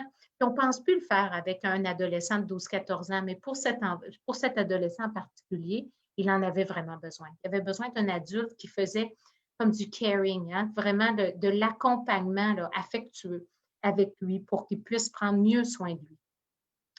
La même chose ici, dans le fond, c'est de s'assurer qu'on ne fait pas juste donner des bâtons pour les choses qu'on n'aime pas, mais les êtres humains, on carbure beaucoup plus aux carottes de façon générale, à la fierté qu'on sent dans les yeux. Les gens sont contents de nous, les gens ils vont nous donner des bons commentaires. Puis ça, on est vraiment meilleur. C'est vraiment l'importance d'avoir des attentes comportementales claires. Souvent, on va dire aux enfants, fais pas ça, mais on ne leur a pas dit qu'est-ce qu'on attend d'eux par ailleurs. Donc, on s'attend à ce que ça soit implicite. Ils ont compris qu'est-ce qu'on voulait dire. Mais il y a des enfants pour qui ça peut être vraiment difficile. s'assurer qu'encore une fois, on est vraiment vers le besoin qui est derrière, parce que plus on va répondre aux besoins, plus les comportements vont s'éteindre. Beaucoup de comportements vont juste s'en aller d'eux-mêmes. De viser l'équité et non l'égalité, hein, on est encore dans cette notion que chacun doit avoir la chance de réussir. Est-ce qu'on a une récompense pour tout le monde basée sur le même comportement? C'est peut-être un comportement facile pour un enfant, donc c'est un peu dommage parce que lui, il va gagner le prix tout de suite. Mais un autre enfant, lui, est incapable de pouvoir vraiment répondre aux attentes puis de pouvoir avoir la fameuse carotte là, qui lui est offerte, d'avoir plus de temps d'écran ou d'avoir droit de regarder un film vendredi soir. Donc, d'être sûr que les plans sont individualisés. Tout le monde doit être capable de pouvoir atteindre ses objectifs, sinon ça devient vraiment juste décourageant. Donc, il faut que ça soit vraiment réaliste. C'est important de choisir nos batailles. Hein? Il y a des enfants qui ont plusieurs comportements difficiles, des enfants qui vont, on ne sait plus par quel bout prendre ça. Il va falloir qu'on décide. Qu'est-ce qu'on veut vraiment, sur quoi on veut miser réellement? Là, je vous donne un exemple, les fameux bruits de bouche là, des enfants. Des fois, là, quand ils sont nerveux, puis ils se mettent à faire des tics, puis ils bougent sur leur chaise, puis ils font toutes sortes de choses, c'est très désagréable. Mais si cet enfant-là, on travaille le fait qu'il réduise des comportements agressifs, mais on voit bien qu'il y en a un plus important que l'autre hein, dans le lot des choses. Alors, de s'assurer hein, qu'on reste vraiment sur c'est quoi notre bataille, c'est quoi qu'on veut vraiment travailler avec lui. De trouver des alternatives à l'isolement, au retrait. C'est des enfants qui, lorsqu'ils sont mis à l'écart, peuvent réagir très fort. Ça peut être un gros déclencheur pour eux. Donc, est-ce qu'on est capable de dire à un enfant de se calmer, mais qui reste quand même plus proche de nous? Est-ce qu'on est capable de lui dire qu'il se calme, mais avec des balles, avec quelque chose pour l'occuper, pour qu'il puisse, dans le fond, moduler ses émotions, mais que ça soit moins comme une conséquence d'être mis à l'écart, parce que malheureusement, pour certains enfants, ça peut devenir juste un effet boule de neige. Le problème des vases communicants, c'est parce que des fois, c'est un peu dans le même panier, nos carottes et nos bâtons. Hein? Un enfant, c'est bien préparé chaque matin pour aller à l'école, donc il est supposé avoir une récompense, il va avoir droit à 1 heure de plus sur le iPad ce soir. Mais dans l'après-midi, il y a quelque chose qui se passe à l'école, puis là, il n'y a rien qui fonctionne, puis il fait une grosse crise, etc., ou il a même donné un coup de pied là, dans le bureau d'un autre élève. Quand il revient à la maison, bien, c'est sûr que ça serait tentant de lui dire ben, tu as mal agi, donc c'est ton privilège, tu ne l'auras pas ce soir. Mais en même temps, le problème avec cette stratégie-là, c'est que l'enfant, lui, il l'a gagné, hein, son privilège. Il l'avait fait de se préparer tous les matins comme c'était demandé. Alors, on ne peut pas prendre et enlever. On peut donner une conséquence à l'enfant, dire qu'il va falloir qu'il fasse un geste de réparation, peut-être une lettre à l'ami à qui il a donné un coup de pied. Peut-être que l'heure de plus avec le iPad, ça ne sera pas ce soir qu'il va pouvoir le faire. Peut-être que ça va être en banque. Hein? Puis on pourra, enfin, il pourra revenir vers ça quand il aura fait sa lettre d'excuse. Mais on ne peut pas simplement le retirer sur le coup de la colère, sur le coup de on est déçu de lui. Sinon, le lundi matin va arriver et là, il ne va jamais vouloir se préparer. Alors, on va se mettre un peu comme tirer dans le pied. De laisser tomber les a priori, ce n'est pas parce qu'on répond aux besoins fondamentaux des enfants qu'on va les gâter, qu'ils vont nous manipuler, qu'on va perdre notre autorité. De façon générale, les enfants, bien sûr, des fois, ils vont essayer, hein, ils vont comme essayer de trouver leur façon, mais sincèrement, là, ils ont beaucoup à perdre de façon générale. C'est des enfants qui ont beaucoup à perdre. Puis, de montrer qu'on se soucie d'eux, qu'on est vers leurs besoins, finalement, là, ça va toujours être gagnant. De déterminer les intouchables, finalement, c'est simplement de se rappeler que peut-être que cet enfant-là, ça lui fait vraiment du bien d'aller dehors puis de pouvoir jouer au ballon. Mais même qu'il agit bien, qu'il n'ait pas bien agi, que tout se soit bien passé ou pas, on va toujours garder ça comme quelque chose. C'est comme un moyen pour lui hein, de pouvoir se moduler. On ne veut surtout pas lui retirer, encore une fois, comme pour un peu faire une conséquence. Si on lit une histoire le soir, puis que c'est notre rituel, mais ça peut devenir un intouchable, même si la soirée a été difficile. Est-ce qu'on est capable d'aller voir l'enfant puis de lui dire waouh, la soirée a été difficile, hein, puis vraiment, là, il y avait beaucoup de colère au souper, mais par contre, lire une histoire, là, pour moi, c'est vraiment important. Puis ça, c'est un moment là, que je trouve vraiment important avec toi. Donc, il me semble qu'on en a encore plus besoin que je vienne puis que je te raconte une histoire parce que la soirée a été difficile. Donc, au lieu de couper la relation, de pouvoir dire en mots à l'enfant que oui, ça a été difficile, mais la relation que j'ai avec toi, puis les intouchables, les choses qui sont comme non négociables, ça va vraiment toujours rester. Puis je vous mets juste de faire attention aux louanges parce que c'est des enfants qui peuvent avoir une estime de soi très faible. Donc, pour eux, ça peut être difficile, dans le fond, d'accepter qu'on leur dise qu'ils sont bons, qu'ils sont fins, etc., parce que ça peut correspondre tellement, tellement peu à la vision qu'ils ont d'eux-mêmes. Donc, d'y aller progressivement, de donner des louanges aussi sur des choses très observables. Merci beaucoup. C'est vraiment gentil. Tu m'as aidé à ranger la cuisine. Donc, d'être vraiment sur quelque chose de très, très concret pour que ça puisse, en fond, s'intégrer. Alors, je vous disais que je vous laissais sur une image.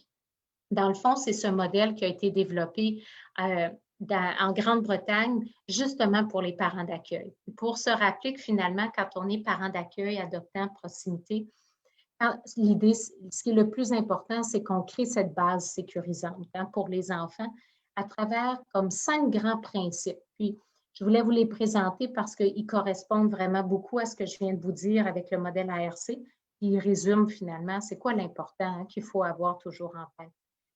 Se montrer disponible pour l'enfant pour qu'il puisse avoir confiance. Est-ce qu'on est disponible physiquement, mentalement? Quand on ne l'est pas, est-ce que quelqu'un peut prendre la relève un peu pour nous aider? C'est des enfants qui ont besoin de nous d'une façon quand même assez inconditionnelle, mais on n'est pas des robots. Alors, il faut qu'on puisse aller chercher, dans le fond, plusieurs personnes pour nous épauler. Mais que l'enfant, progressivement, puisse gagner en confiance, qu'il peut compter sur nous quand il y a besoin. Est-ce qu'on est capable de montrer de la sensibilité, d'être empathique envers lui, de ne pas le juger, de ne pas aller trop vite dans, ben voyons, il s'est mis en colère, puis, tu sais, l'autre enfant dans la famille l'a à peine regardé de travers.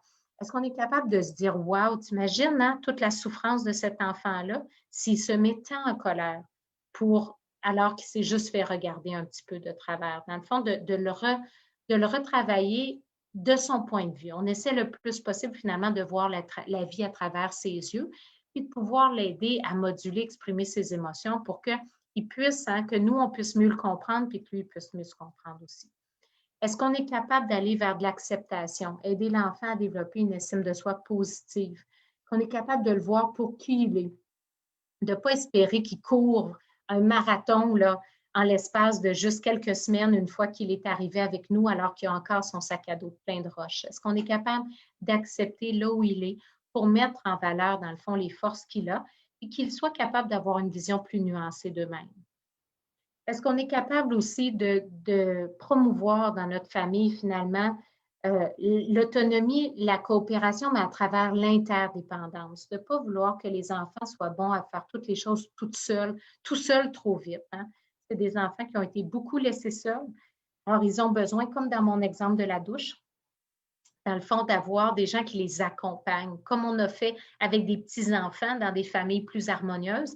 Mais eux, quand ils étaient des petits-enfants, ils ne l'ont pas reçu. Alors, est-ce qu'on est capable de leur offrir beaucoup de moments, finalement, où on est en interdépendance avec eux, plutôt que viser juste une autonomie comme on est capable tout seul?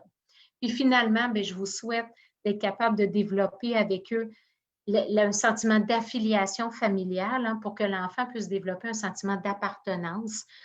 C'est des enfants qui peuvent se sentir un peu comme des satellites qui sont sur des sièges éjectables.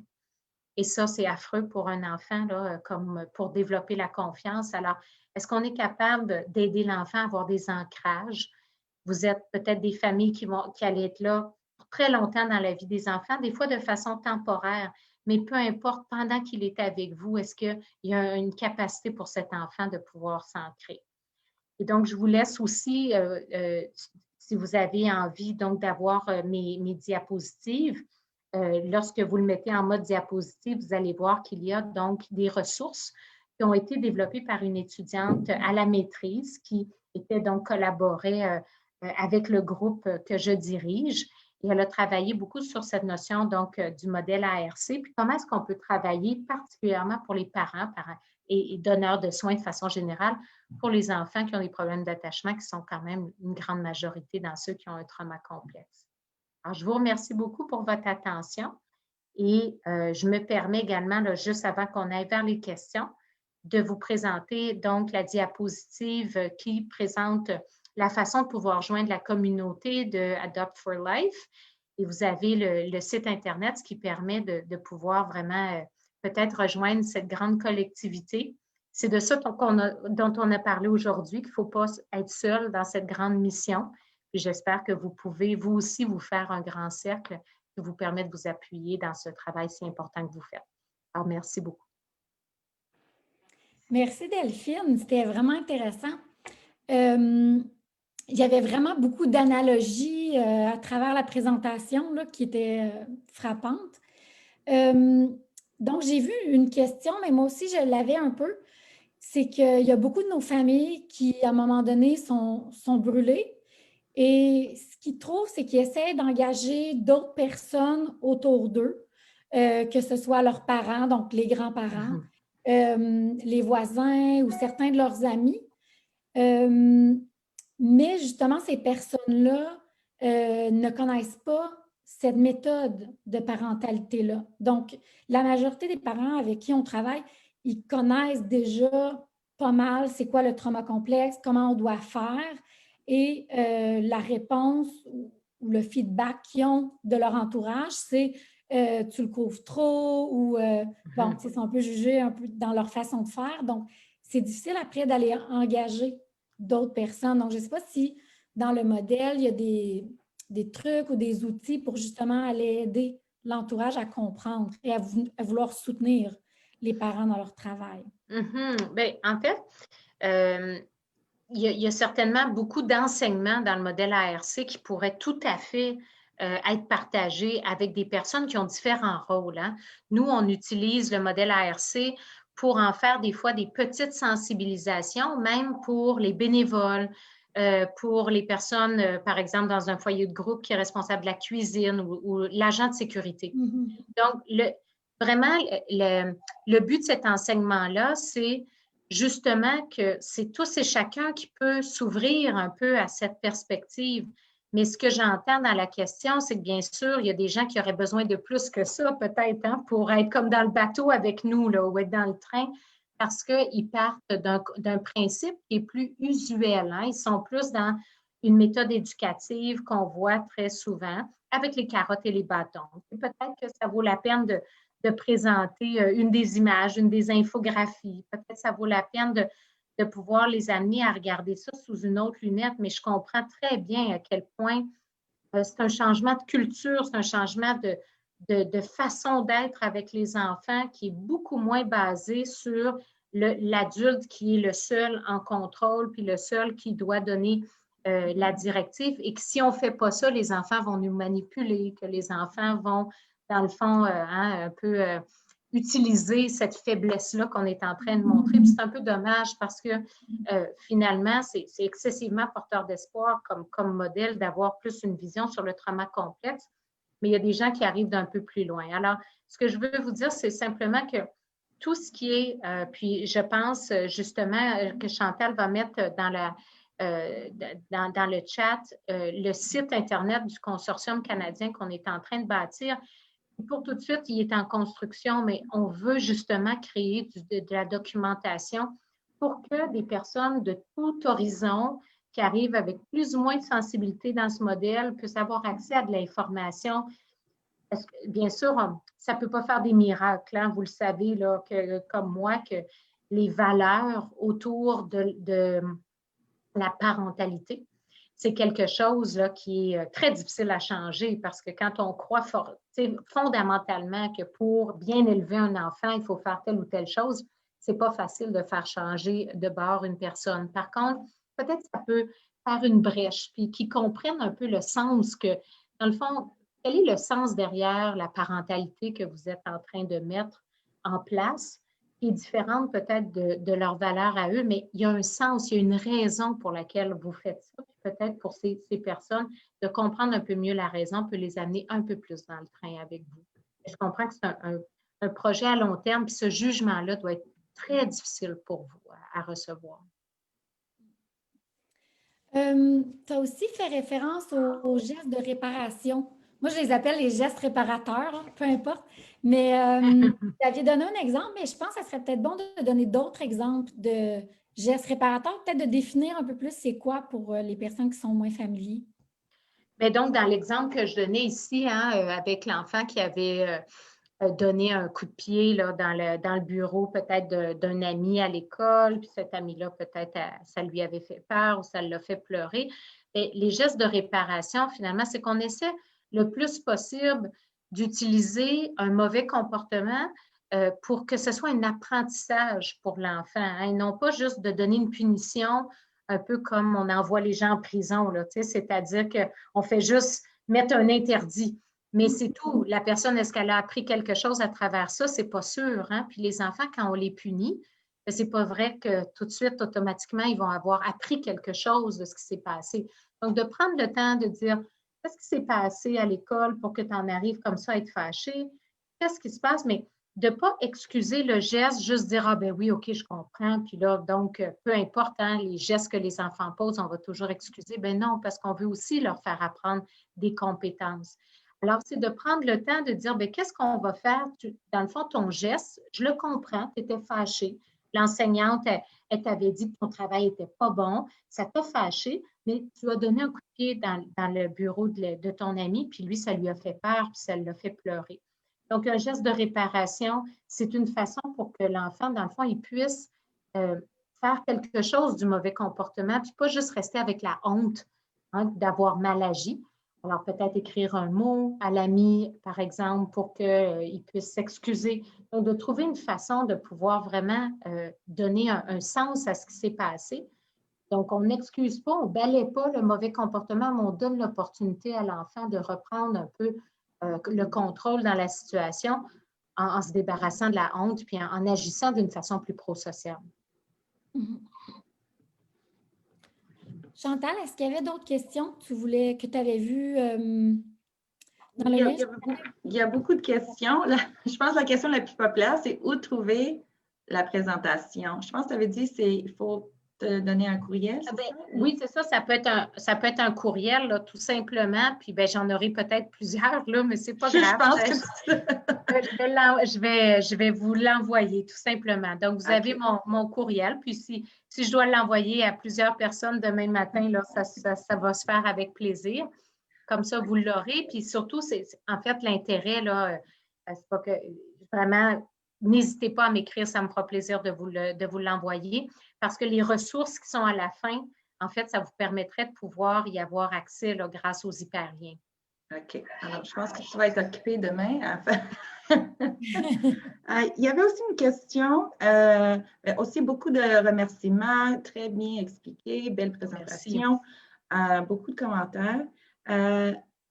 Une question, qu'est-ce qu'on fait quand on sait que les visites avec la famille bio fait regresser les enfants au niveau de leur comportement? Oui. Ça, c'est une question fondamentale, puis je vous dirais que j'ai souvent cette conversation-là, par exemple avec les intervenants qui doivent aller se présenter devant le juge et qui veulent avoir un argumentaire plus solide hein, pour pouvoir dire, mais il y a quelque chose qui ne fonctionne pas. Alors, comme famille d'accueil, vraiment, je trouve que vous avez une position qui est à la fois privilégiée puis à la fois ingrate parce que, bien sûr, que c'est des décisions qui se prennent sans vraiment votre propre contribution. C'est pas à vous de décider, ça va vous être imposé. C'est ça qui a été décidé souvent par le juge de la protection de la jeunesse, qu'il y ait des contacts supervisés, de quelle nature, etc. Et vous voyez, vous, des fois, les impacts que ça a chez les enfants. Il n'y a pas de réponse parfaite parce qu'il y a des enfants pour qui maintenir un peu le lien, c'est une façon d'avoir quand même juste un petit peu de cette relation, un peu comme d'avoir le meilleur de leurs parents, tout en sachant qu'ils ne pourraient pas être vraiment leur donneur de soins toujours. Puis ça ne les empêchera pas à plus long terme de s'attacher à vous, d'être dans la relation avec vous. Donc, il y a certains enfants pour lesquels ces contacts-là peuvent être favorables. Mais il y a des enfants, là, comme dans l'exemple qui est donné là, pour qui c'est vraiment plutôt un potentiel de retraumatisation. Hein. Il y a des enfants qui vraiment vont se sentir en grand danger quand ils se retrouvent avec leurs parents biologiques parce que ça rappelle des souvenirs vraiment très douloureux. Et aussi, bien, ça peut les rendre insécures à savoir est-ce que dans le fond, il est où mon projet de vie, là? Hein? C'est où que j'habite? Hein? Quand j'ai donné l'exemple d'être sur un siège éjectable, il y a des enfants qui ont cette inquiétude-là à l'intérieur d'eux de façon assez constante, à l'effet que, dans le fond, ils ne sont pas 100% sûrs que leur projet avec vous est vraiment comme coulé dans le béton. Alors, ce n'est pas facile pour eux d'être en contact avec leurs parents. Ce que je peux vous recommander, parce que je le sais que ce n'est pas entre vos mains de prendre cette décision-là, c'est de vraiment noter les comportements de la façon la plus concrète possible. Ce que vous observez, dans le fond, au retour, quand il y a eu une visite, c'est quoi exactement? Hein? Donc, à quoi ressemble ce que l'enfant dit? Comment l'enfant, au plan non verbal, qu'est-ce qui se passe? Est-ce qu'il fait des verbalisations? Essayez de noter le plus possible parce que c'est de l'information précieuse pour vos intervenants qui, eux, vont aller avoir à défendre un peu une cause de soit maintenir les contacts lorsque c'est souhaitable pour l'enfant, peut-être les réduire, hein, ça ne sera plus en personne, peut-être avec des contacts téléphoniques. Ils ont besoin de vous, dans le fond, pour pouvoir vraiment avoir une vision la plus concrète possible, appuyée par des faits, par des observations. Parce que malheureusement, une fois qu'on arrive devant le juge, si c'est des perceptions qui sont présentées, bien là, vous le savez comme moi, hein, ça peut aller dans plusieurs directions. Alors, vraiment, c'est la seule recommandation que je peux vous faire, c'est vraiment, d'une part, de vous dire que ce n'est pas tous les enfants qui vont être malheureux ou qui vont avoir de la difficulté s'ils maintiennent des liens. C'est quand même important de se le dire. Mais lorsque c'est difficile pour eux, prenez des notes puis passez cette information aux intervenants au dossier. Merci. Il y avait aussi quelqu'un qui demandait comment arriver à faire nommer l'expérience à un jeune qui ne sait pas ce qui s'est passé, qui est passé de 0 à 10 d'un coup sans pouvoir nommer son déclencheur. Oui. Là, c'est là où il va falloir être finalement un détective qui offre peut-être des hypothèses. Est-ce que ça se peut que? Je me demande si. Hein, d'utiliser beaucoup ce type de formulation, peut-être que pour lui, dans le fond, il n'a plus accès finalement à ses capacités de compréhension parce qu'il est envahi par une émotion. Est-ce que nous, on voit des patterns qui s'établissent? On voit que dans telle situation, l'enfant est plus fragile. On peut lui offrir vraiment notre hypothèse, mais c'est vraiment important de le formuler comme une hypothèse parce que c'est très probable que la première fois qu'on le dise, l'enfant va dire non. Parce qu'il est tellement envahi que c'est difficile pour lui là, de prendre un pas de recul. Donc, c'est important qu'on lui laisse la chance de nous dire non, c'est pas ça. Puis on reviendra. Puis peut-être c'est parce qu'on avait utilisé un mot, puis c'était peut-être un autre mot qu'il aurait fallu utiliser pour qu'il soit capable de dire vraiment, oui, c'est vrai, c'est comme ça que je me suis sentie. Donc, des fois, c'est à nous comme adultes vraiment de faire ce chemin-là avec l'enfant, l'adolescent, pour pouvoir lui offrir des idées, pour un peu construire avec lui ce narratif. Ça se peut-tu que... puis de vraiment ouvrir la porte à une discussion. Non, est-ce que Chantal, il y avait quelque chose que... Oui, ça me prend du temps à faire. Des fois, ça descend vite. Hein? On arrive pour lire, puis là, il y a plein d'autres commentaires. Tu commences à lire, puis il y a déjà d'autres commentaires. Il y a une autre personne qui demandait pouvez-vous expliquer ce que cela a comme effet d'ignorer les comportements d'un enfant qui tente de faire réagir? Ah, c'est intéressant, dans le fond. Ça, merci pour cette question parce que un enfant qui essaie de faire réagir, si on pense à son besoin qui est derrière, c'est peut-être qu'il a besoin qu'on lui dise qu'on l'aime puis on est là pour lui. Peut-être qu'il a peur d'être invisible, hein, d'être oublié. Peut-être qu'il a peur que finalement, s'il ne se fait pas entendre beaucoup, là, on va passer à autre chose, puis lui, on va comme le mettre de côté. Alors, c'est sûr qu'il y a un besoin qui est derrière. Donc, ce qu'on veut, c'est ignorer, oui, certains comportements perturbateurs, mais on veut répondre peut-être un peu plus à son besoin. Alors, être plus préventif, c'est-à-dire de donner plus d'attention peut-être à cet enfant, lui montrer qu'on est vraiment disponible, on est vraiment là, à des moments précis où ce n'est pas à lui finalement de faire les démarches pour nous dire qu'il est en besoin. Donc, c'est vraiment une belle question parce que ça permet de dire qu'il faut être un peu plus proactif. Je vous donne un exemple d'une petite fille. C'est pas dans une famille d'accueil, c'est dans un foyer de groupe, mais c'est quand même similaire. C'est la dernière à arriver en autobus scolaire. Puis, comme elle arrive la dernière en autobus scolaire, les autres enfants sont scolarisés ailleurs. Et les enfants sont tous dans la cour avec les éducateurs, puis il y a déjà des activités qui sont en place. Puis, c'était comme un peu le gardien de sécurité qui l'accueillait. Et ça partait ça mal parce que pour elle, dans le fond, il n'y avait pas quelqu'un pour venir l'accueillir. Puis, juste de réaliser ça a permis, elle essayait de chercher de l'attention après de toutes sortes de façons. Les intervenants, bien sûr, ils ignoraient ces comportements-là parce qu'ils se disaient, ben, c'est inadéquat. Mais il y avait un besoin réel quand même chez cette petite de ne pas se sentir qu'elle était finalement celle qui arrivait, puis que ça ne changeait rien, puis que tout le monde avait déjà du plaisir sans elle. Alors, ils ont changé ça de rôle. C'est un intervenant maintenant qui vient l'accueillir après l'école, ce qui permet quand même de changer. Alors, voyons, des fois, oui, c'est vrai qu'on va ignorer certains comportements, mais il ne faudrait pas ignorer le besoin qui est derrière. Puis ça, vraiment, c'est ce qu'il y a de plus essentiel comme message. Merci. On vient juste de dire qu'à cause qu'on partage l'écran, on voit seulement la personne qui parle. Alors, si tu veux arrêter le partage, Delphine, puis là, on peut plus se parler comme ensemble. Voilà! Alors, il nous reste encore 5 minutes. Alors, je réponds un peu parce que tout le monde me demande si on peut revoir la présentation. Alors, oui, vous pouvez toujours, la présentation va demeurer sur la page Facebook de Adopt for Life, sous la section vidéo. Alors, vous pouvez regarder ça et aussi, si vous voulez une copie de la présentation, vous pouvez donner un courriel à Delphine. Son courriel est dans les commentaires et elle va vous répondre. Alors, Maud, est-ce que tu as vu d'autres questions ou… Ah, tu es sur mute. OK. Mes enfants commençaient à faire du bruit. Je me suis dit, c'est le temps de me mettre sur mute. Qu'en est-il de l'hypothèse que l'enfant sabote les moments joyeux par sa pensée et qu'elle ne mérite pas les joies et les bonheurs qu'il vit dans la famille d'accueil? Doit-on réduire ces moments de bonheur?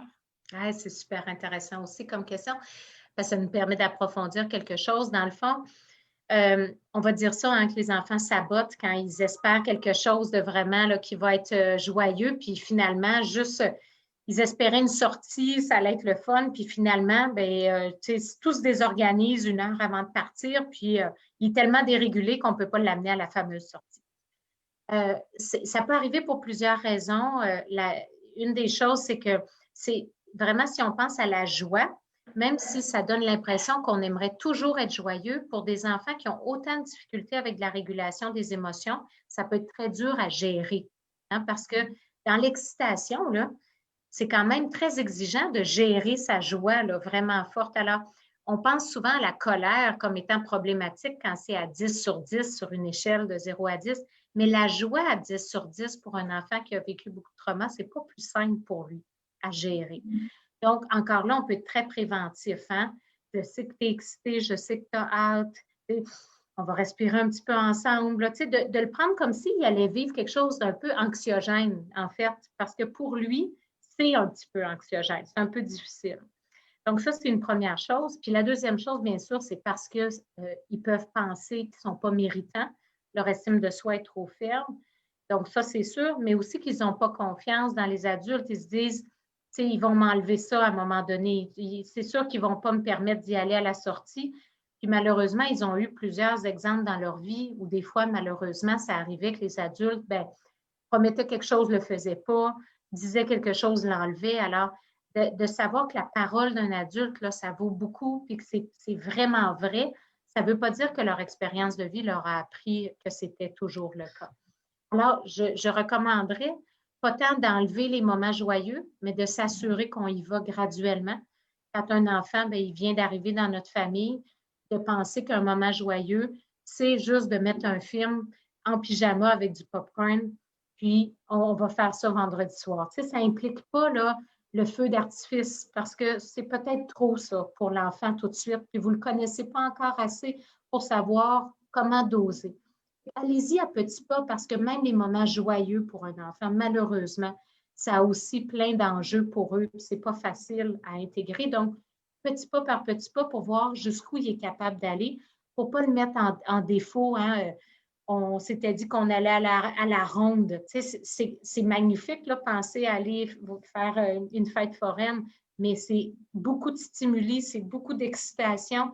C'est vraiment immense comme projet. Alors, allons-y par petits pas, puis des choses, des petits moments doux partagés pour voir comment il réagit, puis grandir ensemble avec ça. Merci. Chantal, est-ce qu'on aurait le temps pour une dernière question? Oui, mais ça dépend, Delphine. Oui, dernière question, bien sûr. OK. Mais il y a beaucoup de questions. On essaye, hein, mais on peut peut-être prendre une autre. Vas-y, Maud, si tu en as préparé. Il y a quelqu'un qui demandait, est-il possible que pour certains de ces enfants, un trop lourd baluchon, un milieu de soins serait une transition nécessaire avant de les intégrer dans une famille substitut d'adoption ou d'accueil? Oh oui, je pense que la réponse, vraiment, j'ai pu voir des enfants pour qui de passer de leur famille biologique à une famille d'accueil était un pas trop grand.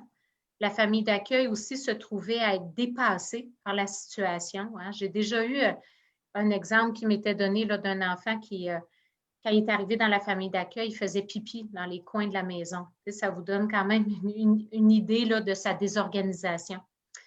Il était tellement désorganisé complètement. Alors, la famille d'accueil, même malgré toute sa bonne volonté, c'était très difficile pour eux parce qu'il y a un quotidien à vivre. Ce n'est pas un endroit de soins de façon avec des éducateurs 24 heures, 7 jours.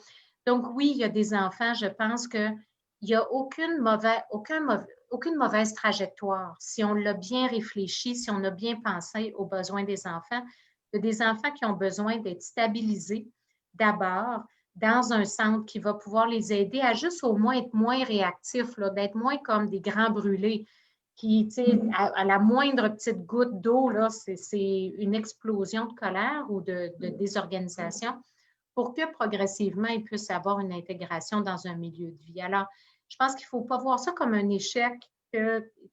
D'autres cas de figure, c'est aussi des familles d'accueil qui ont eu à un certain moment une famille adoptante, à ce qu'un enfant soit placé dans un centre de réadaptation ou dans un foyer de groupe. Ce n'est pas facile pour les familles d'accueil d'être face à cette réalité qu'il y a maintenant une désorganisation plus grande.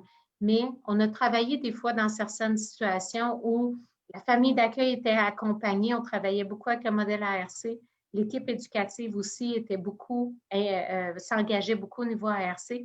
Ça a permis que ça fasse une super équipe autour de cet enfant qui a pu retourner dans sa famille d'accueil. Donc, on est quand même des fois dans toutes sortes de cas de figure. Puis, je pense que ce qui est important, c'est de se dire qu'est-ce que cet enfant a besoin le plus pour tout de suite, pour que ça puisse être une réussite pour lui. Puis, de ne pas le mettre dans une situation où finalement, il ne réussit jamais à être dans un fonctionnement qui va au moins être minimal pour pouvoir rester dans la famille d'accueil. Bon, merci beaucoup, Delphine. Je pense que ça va être tout, mais je sais que c'est un sujet qui était très intéressant. On a tellement beaucoup de commentaires, de questions. On pouvait en parler pour encore, je pense, au moins 1 heure de temps. Mais malheureusement, pas ce soir. Alors, c'est très apprécié ton temps et tout le monde qui a pris le temps pour regarder ce soir aussi. Merci beaucoup. Alors, et bonne soirée et à la prochaine, j'espère. Absolument. Portez-vous bien, puis à la prochaine, effectivement. Au revoir. Au revoir tout le monde. Merci.